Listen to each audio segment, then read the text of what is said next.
Sup people, Multiplier here. What I thought I'd do today is show you how I made these kind of techie drum loop style things, because I've been working on them for a sample pack, and how I did it I think is quite interesting. So yeah, I'll show you how I did it.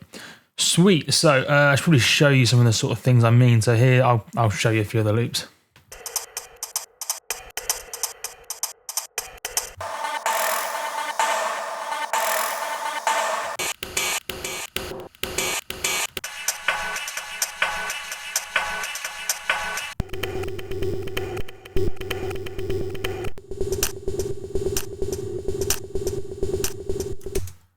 So as you can see, a little bit experimental, definitely kind of techno-y.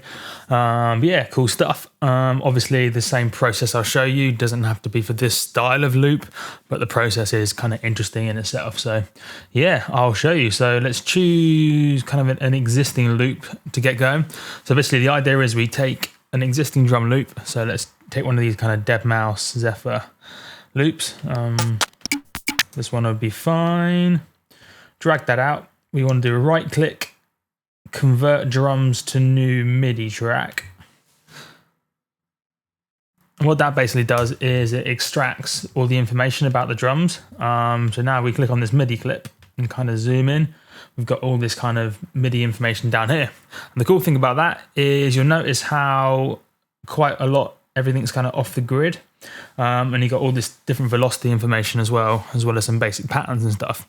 So what it basically means is you're extracting kind of like the pattern information and the kind of the rhythmic elements, while then allowing you to put your own sounds into it, which is pretty cool. It just allows you to kind of like extract the information, chuck up your own sounds, and very quickly you've got a whole new loop with all this kind of complicated information without having to manually either program in all this like this detail or kind of record it in yourself. Because it's all this kind of like off the grid stuff that really makes it kind of like a good loop and makes it kind of dancey and kind of vibey. If it's all on the grid, it's a bit straight, it's a bit boring, it's not very dancey at all. So you need stuff off the grid, and this is a great way of just quickly and easily getting all that information. Not to mention you've got all the different velocity information, which is basically the amplitude of the sound at that particular point, which gives it a lot more rhythmic character as well. If everything's the same velocity, there's not much kind of rhythmic stuff going on. So it's really quick and easy just to grab a loop, convert drums to the MIDI track. That gets all the information out, and now we can insert our own sounds. So naturally, we probably want to use some of our own sounds. Can use pre-made kind of drum racks. But yeah, what I was doing was basically using all my own sounds. So I'll show you an example of the sort of thing I've been working on. So Weird Percussion Kit 6, What I've basically done here is I've got loads of little bits of kind of audio information. Some of them are a lot more usable than others, but they're all pretty useful. I made them all myself. What I basically did to get all these little sounds, I'll just show you a few of them. Oh, that make any noise? It is.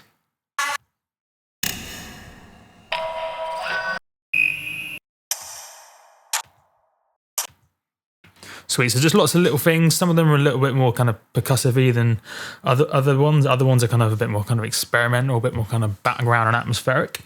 But how I got these, I made a bunch of kind of like alien soundscapey sort of things. I can probably show you one somewhere probably. SFX, Alien Spaceship Mechanics. So for example this.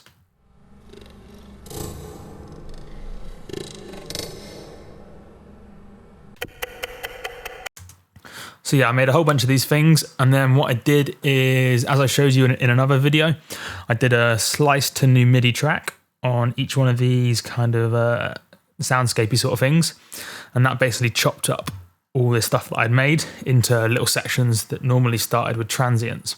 So I chose the transient for the setting. So if it was space cog, say, right click, slice the new MIDI track. Important thing is create one slice per transient. Leave the slicing preset as built in for now, which is cool. What that basically does is it kind of chops up that kind of thing we made according to the transients, which makes it very easy to then decide which particular bits you want to kind of keep and then stick in your own drum rack. So that's kind of how I made the drum rack. In fact, I made a whole bunch of them with all these different sounds. And then once I had this kind of MIDI information from the dead mouse loop. Have my own drum rack made full of sounds. I then need to decide kind of which instrument would go where, because by default, having say these line of things on the 7th hit and these ones on the 1st might not necessarily sound good, so you have to just kind of move them about.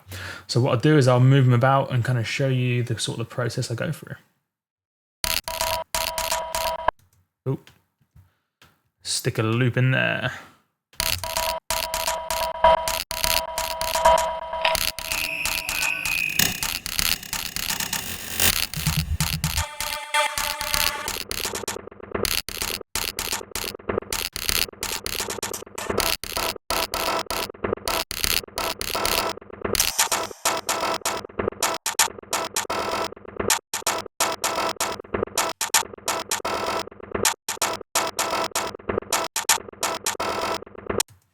That's pretty cool. Certainly not really too much of a drum loop as such, but it's a nice little glitchy sort of ting.